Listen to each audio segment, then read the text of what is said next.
বাইরের রাতটা শান্ত হলেও শহরের এক পরিত্যক্ত কোল্ড স্টোরেজের আন্ডারগ্রাউন্ড বেজমেন্টে বাতাসের আর্দ্রতা জমাট বেঁধে আছে। ভেতরের এসি চলছে হিমাঙ্কের নিচে, কিন্তু সেখানে উপস্থিত মানুষগুলোর কপালে বিন্দু বিন্দু ঘাম। ঘরের মাঝখানে পাঁচটি লোহার শিকল ওপর থেকে ঝুলে আছে, আর সেই শিকলে হাত বাঁধা অবস্থায় ঝুলছে পাঁচটি জীবন্ত দেহ। তাদের প্রত্যেকের ঠোঁটে কালো টেপ লাগানো, চোখজোড়া আতঙ্কে কোটর থেকে বেরিয়ে আসতে চাইছে। ঠিক পেছনে ঘরের এক কোণায় একটা জরাজীর্ণ কাঠের চেয়ারে জ্ঞান হারিয়ে মুখ থুবড়ে পড়ে আছে জেসিকা। আরবান তার গায়ের ব্লেজারটা খুলে একপাশে ছুঁড়ে ফেলল। সাদা শার্টের হাতা দুটো কনুই পর্যন্ত গুটিয়ে সে টেবিলে সাজানো ধারালো অস্ত্রগুলোর ওপর হাত বোলাচ্ছে। কখনো লেজার কাটার, কখনো সার্জিক্যাল স্ক্যাপেল থেকে শুরু করে ছোট্ট কুড়াল। সে এক-একটি অস্ত্রের ধার পরীক্ষা করছে, আর কপালে সূক্ষ্ম বিরক্তির ভাঁজ পড়ছে। আরবান চৌধুরী, তার শান্ত দুচোখে আজ নরকের লেলিহান শিখা জ্বলছে। শান্ত স্বভাবের আড়ালে লুকিয়ে থাকা সেই ভয়ঙ্কর সাইকোপ্যাথ আজ জাগ্রত। ফারহান, এদিকে আয়। আরবানের শীতল কণ্ঠস্বর পুরো বেজমেন্টে প্রতিধ্বনিত হলো। ফারহান হাই তুলতে তুলতে এগিয়ে এলো। সে নিজেও এই পরিবেশে বেশ অস্বস্তি বোধ করছে। সে আরবানের পাশে দাঁড়িয়ে করুণ স্বরে বলল, এবি, অনেক রাত হয়েছে, এবার কি শেষ করবি? আরবান একটা ধারালো স্কালপেল তুলে নিয়ে চিবিয়ে চিবিয়ে বলল, হারামজাদা, এগুলো তো ধার নেই কেন? আমি কি এগুলো দিয়ে সবজি কাটবো? তুই জানিস আমি নিখুঁত কাজ পছন্দ করি। ফারহান ঢোক গিলে বলল, ব্রো, তুই কি সত্যিই এটা করতে চাস? এদের মেরে তোর কি লাভ হবে? তার চেয়ে কোনো গহীন জঙ্গলে ফেলে দিয়ে আয়। বন্য পশুরাই কাজ ছেড়ে দেবে, পুলিশও কোনো ঝামেলা করতে পারবে না। আরবান স্কালপেলটা আঙুলের ডগায় ঘুরিয়ে এক পৈশাচিক হাসি হাসল। ছেড়ে দেব? ফারহান, তুই জানিস না আয়াত আমার কাছে কি? ও আমার এই অন্ধকার জীবনে একমাত্র আলো হয়ে এসেছে। ও এমন একজন নারী যার চোখে আমি প্রথমবার নিজের জন্য সত্যিকারের মায়া দেখেছি, অকৃত্রিম ভালোবাসা দেখেছি। একটা মেয়ে যখন কোনো পুরুষকে না দেখেও তার ওপর এতটা অটল ভরসা রাখে, তখন সেই ভরসা ভাঙার চেষ্টা যারা করে, তাদের মাসুল কতটা ভয়াবহ হতে পারে তোর কোনো ধারণা আছে? আরবান থামল না। স্কালপেলের ডগা দিয়ে টেবিলের কাঠে আঁচড় কাটতে কাটতে বলতে লাগলো, ও চেয়েছিল একটা সুন্দর জীবন, আমি ওকে সেই জীবনটাই দেব। ওর চারপাশটা ফুলে ফুলে ভরিয়ে দেব। কিন্তু সেই ফুল বাগানের গায়ে যারা ধুলো ছিটাতে আসবে, তাদের অস্তিত্ব আমি এই পৃথিবী থেকে এমন ভাবে মুছে দেব যেন তারা কোনোদিন জন্মই নেয়নি। আর তারপর আমি। আরবান থামলো, বাকিটা আর বলল না। কালো পোশাকে থাকা তারা দুই ব্যক্তিগত দেহরক্ষীকে ইশারা করল। তারা গিয়ে ওই পাঁচজন লোকের মুখ থেকে টেপ খুলে দিল। মুখ খুলতেই বেজমেন্টের দেয়ালে কাঁপিয়ে তারা আর্তনাদ করে উঠল, স্যার, প্লিজ মাফ করে দিন, আমরা কিচ্ছু করিনি, আমাদের মারবেন না। আরবান ধীর পায়ে তাদের সামনে গিয়ে দাঁড়ালো। তার হাতের স্ক্যালপেলটা মৃদু আলোয় ঝিলিক দিয়ে উঠল। সে একজন চিবুক স্ক্যালপেলের আগা দিয়ে উঁচু করে ধরে শীতল গলায় প্রশ্ন করল, আয়াতের পেছনে কে পাঠিয়েছিল তোদের? সত্যি বললে যন্ত্রণাহীন মৃত্যু পাবি, আর মিথ্যা বললে জীবন্ত নরক এখানেই দেখবি। লোকগুলো কাঁপতে কাঁপতে বলল, আমরা জানি না স্যার, ফোনে শুধু একজন মধ্যবয়স্ক পুরুষের গলা শুনেছিলাম, আর এই জেসিকা ম্যাডাম আমাদের টাকা আর ওই মেয়ের ছবি দিয়েছিলেন।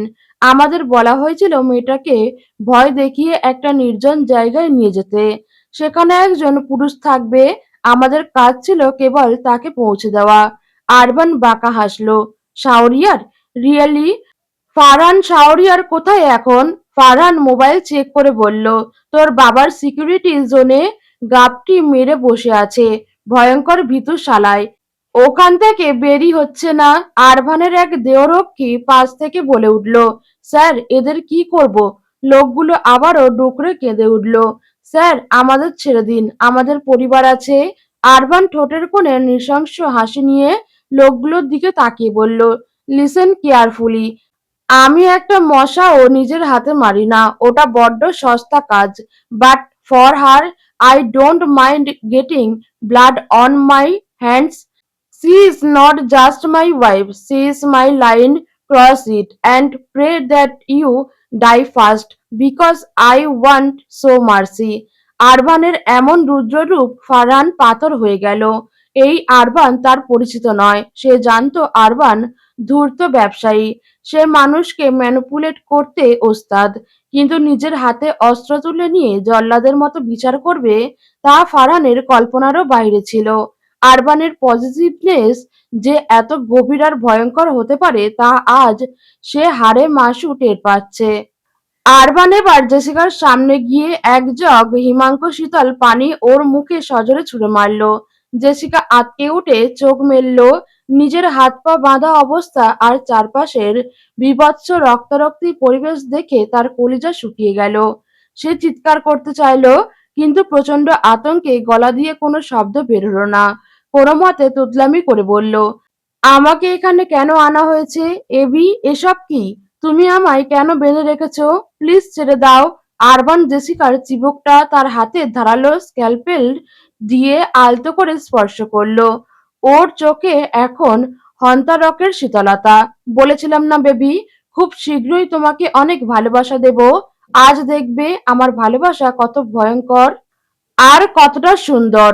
আর আমি আজ দেখব তোমার সহ্য ক্ষমতা ঠিক কতটুকু। জেসিকা কাঁপতে কাঁপতে বলল, এভি, তুমি এটা করতে পারো না। তুমি একজন সফিস্টিকেটেড জেন্টলম্যান। এই নোংরামি তোমার সাজে না। ফা ইয়োর জেন্টলম্যানশিপ।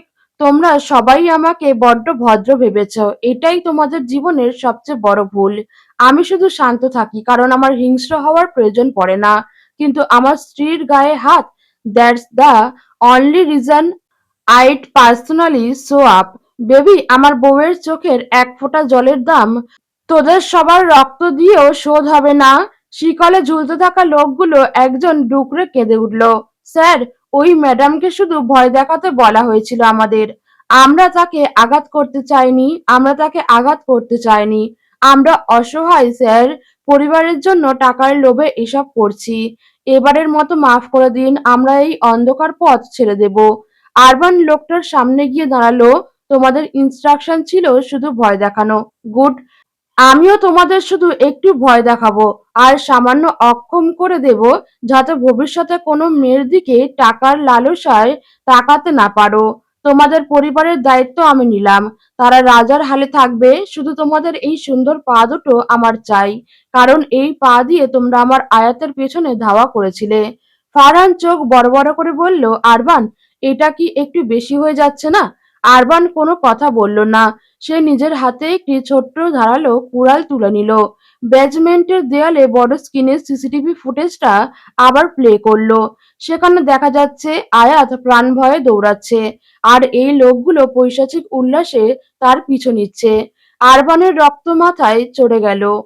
পৈশাচিক এক উন্মাদনায় সে কুড়াল দিয়ে একে একে সবার পায়ের গোড়ালি শরীর থেকে আলাদা করতে শুরু করলো। বীভৎস আর্তনাদে পুরো বেজমেন্টে নরকপুরীতে পরিণত হলো। ফারহান চোখ বন্ধ করে কাঁপছে। সে ভাবতেও পারেনি আরবান এতটা নৃশংস হতে পারে। এই দৃশ্য দেখে জেসিকা গগনবিদারী চিৎকার করে আবারও জ্ঞান হারালো। আরবান কোনো কথা না বলেই এক একজনের সামনে গিয়ে দাঁড়ালো। তাদের আর্তনাদে আকাশ বাতাস প্রকম্পিত হলেও আরবানের পাথুরে চোখে কোনো করুণা নেই। সে শান্ত গলায় বলল, তোমরা আমার বউয়ের চিৎকার শুনতে চেয়েছিলে না? আজ আমি তোমাদের হাহাকার শুনবো। অদ্ভুত না, আমার মস্তিষ্কটাই কেমন ড্যামেজ করে দিয়েছে ওই মেয়েটা। ওর সামনে গেলে আমি মানুষ হয়ে যাই, আর ওর পেছনে কেউ লাগলে আমি সাক্ষাৎ জানোয়ার হয়ে যাই। রক্তের ফিনকি আরবানের শ্বেতশুভ্র শার্টে লেপ্টে গেল। সে নিজের রক্তাক্ত হাতের দিকে তাকিয়ে বিড়বিড় করল, ম্যান, শুধু এটা একটা মেয়ের জন্য আমাকে পিস বাই পিস মানুষ কাটতে হচ্ছে। কি এক সর্বনাশা নেশায় ফেললে আমায় আয়াত। রক্তাক্ত হাতে আরবান এবার জেসিকার সামনে গিয়ে দাঁড়ালো। আবারও তার মুখে পানি দিয়ে জ্ঞান ফেরালো। জেসিকার চোখ মেলতেই আরবানের গায়ে ছোপ ছোপ টাটকা রক্ত আর কাঁচা মাংসের গন্ধ পেয়ে সোজা বমি করে দিল। আরবান বিরক্তি নিয়ে মুখ কুঁচকে নিল। ছি জেসিকা, এসব কি নোংরামি! আমাকে ছেড়ে দাও আরবান, প্লিজ। জেসিকা হাউমাউ করে কেঁদে উঠল। তুমি তো সব নষ্টের মূল।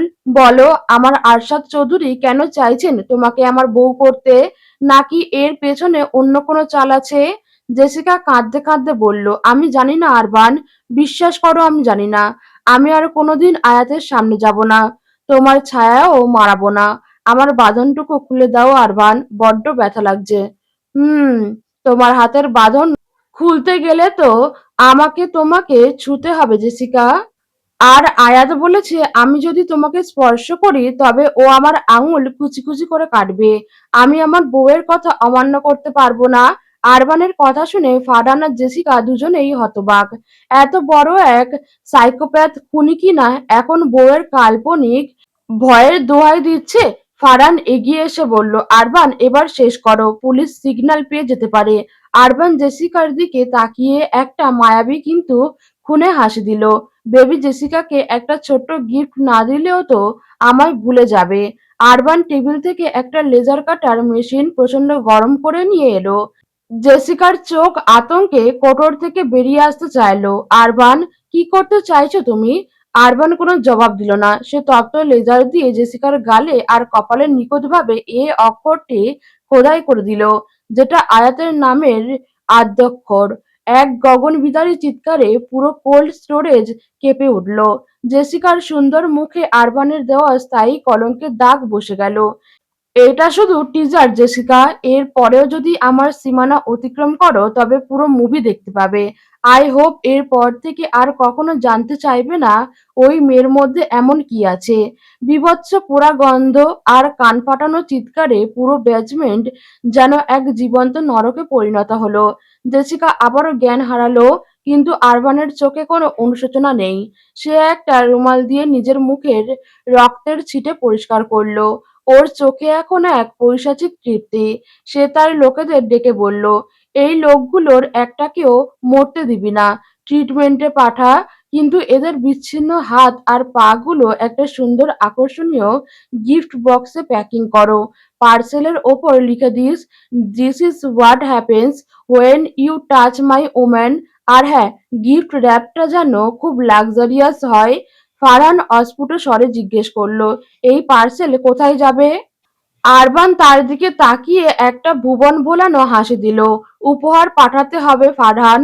আমার শ্রদ্ধেয় বাবা যেন বুঝতে পারে আরবান চৌধুরীর সীমারেখা ঠিক কোথায় শুরু আর কোথায় শেষ। কিছু একটা ভেবে সে আবারও বলল, ফারহান, বাংলাদেশে আয়াতের বাবা মার সেই পুরনো কেসটা রিওপেন করতে হবে, কাজটা যেন দ্রুত হয়। কথাটা বলে সে সেখান থেকে বের হতে হতে মোবাইলের ওয়ালপেপারে আয়াতের হাসিমুখের ছবিটা দেখল। তার চোখে তখন দানবীয় রুক্ষতা মুছে গিয়ে ফুটে উঠল পরম মমতা। সে মনে মনে বলল, আসছি আয়াত, তোমার ওই অদ্ভুত সুন্দর ভুলটা আমার কাছেই ফিরে আসছে একদম পবিত্র হয়ে। ফারহান পেছনে দাঁড়িয়ে বিড়বিড় করল, এই শালা যে লেভেলের সাইকো, তাতে আয়াতের সামনে দাঁড়িয়ে কোনোদিন বন বন করলে তাকে হয়তো পিস পিস করে কেটে পার্সেল করে দেবে। রাত তখন ১১টা ছুঁই ছুঁই। বাড়ির ভেতর পিনপতন নীরবতা থাকলেও রান্নাঘরে আয়াতের মনের ভেতর যেন অগ্নিকুণ্ড জ্বলছে।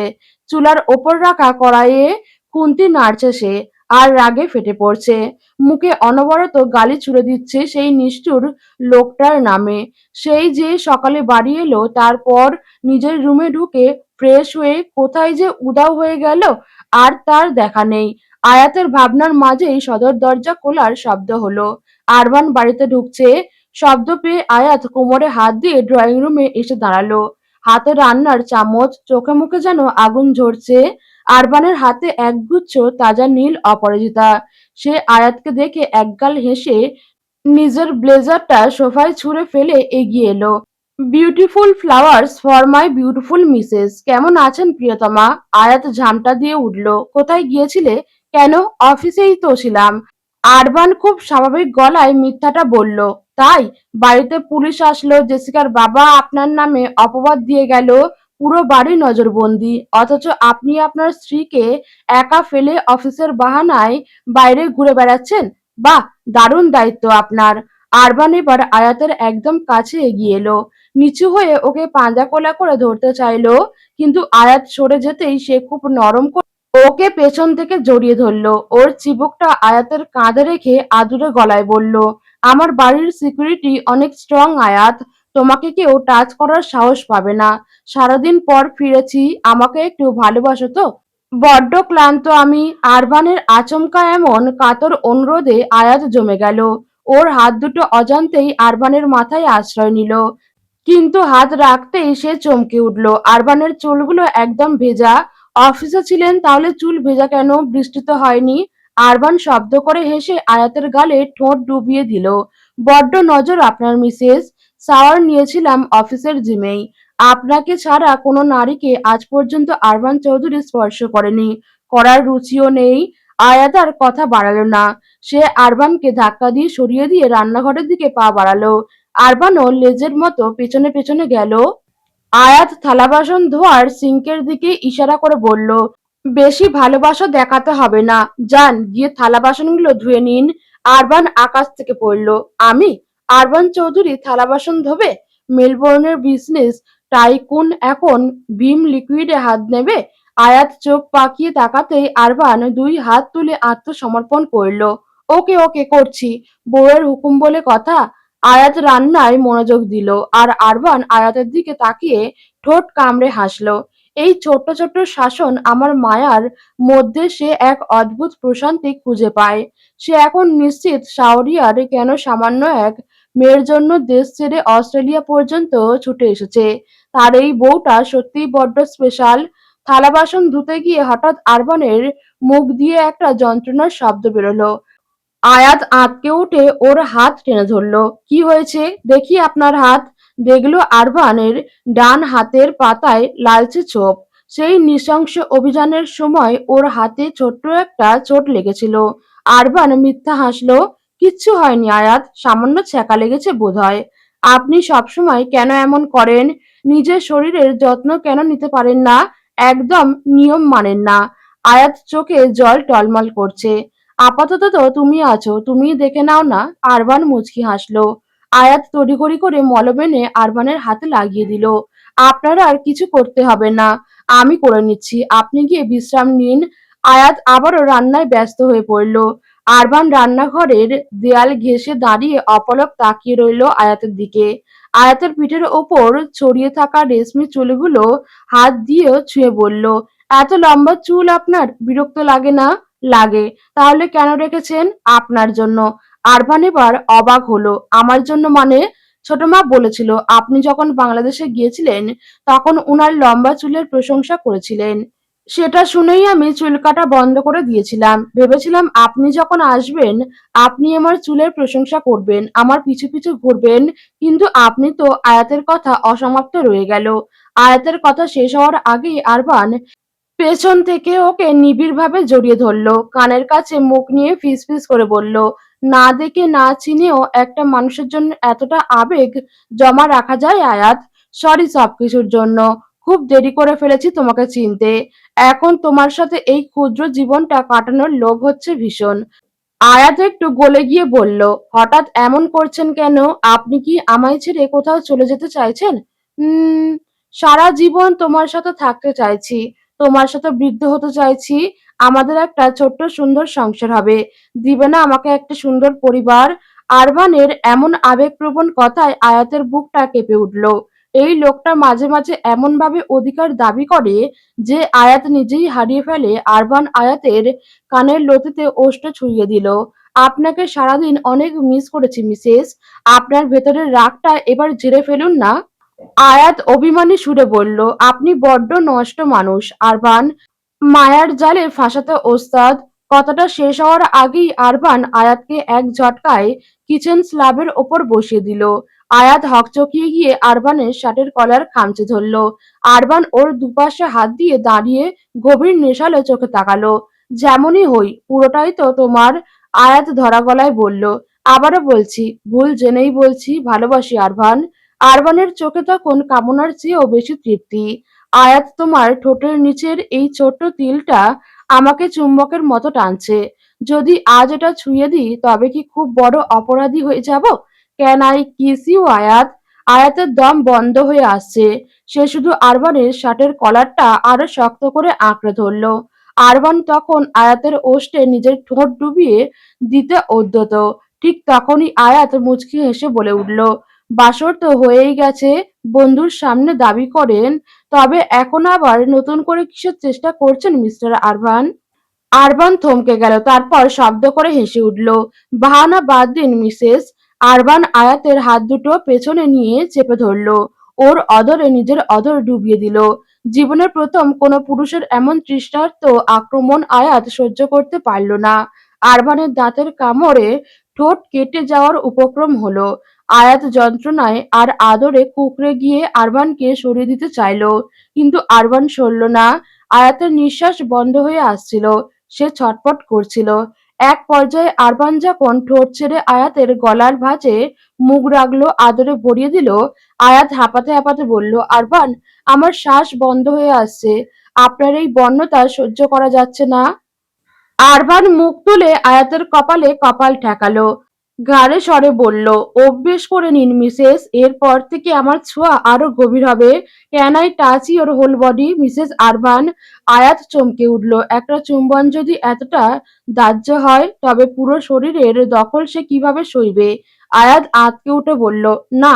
আয়াত ভেবেছিল আরবান হয়তো জোর করবে, কিন্তু তাকে অবাক করে দিয়ে আরবান আয়াতের কপালে একটা গভীর চুমু এঁকে দিল। তারপর আলতো করে ওকে স্ল্যাব থেকে নামিয়ে দিয়ে রান্নাঘরে ছেড়ে গভীর মুখে বেরিয়ে গেল। আয়াত হতভম্ব হয়ে তাকিয়ে রইল। লোকটা কি রাগ করলো? তাই কি না বলা উচিত হয়নি। একজন স্বামী তার স্ত্রীর কাছে আসার প্রস্তাব রাখতেই পারেন। আয়াত যখন নিজেকে দোষী ভেবে অস্থির হচ্ছে, ঠিক তখনই রান্নাঘরের দরজায় আরবান আবার উদয় হলো। মিসেস আরবান, আপনার স্বামী তার হাত পুড়িয়ে ফেলেছে, আপনি কি তাকে একটু খাইয়ে দিবেন? না, নাকি এখানেও না বলবেন? আয়াত চমকে উঠল, এই লোকটা এত বেহায়া কেন? একটু আগেই কি গভীর সিন তৈরি করেছিল, আর এখন বাচ্চার মতো খাবারের আবদার করছে। আয়াত বিরক্ত হয়ে চিৎকার করে উঠল, আরবান, আপনার বাঁ হাত পুড়েছে, তাও সামান্য, ডান হাত তো একদম ঠিক আছে। যান, হাত মুখ ধুয়ে টেবিলে বসুন। আরবান মুখ গোমড়া করে চলে গেল। আয়াত সেখানেই স্তব্ধ হয়ে দাঁড়িয়ে রইল। হাসবে না কাঁদবে বুঝতে পারল না। এটা কি সেই প্রথম দিনের ভয়ঙ্কর আরবান, নাকি কোনো এক আদুরে বাচ্চা?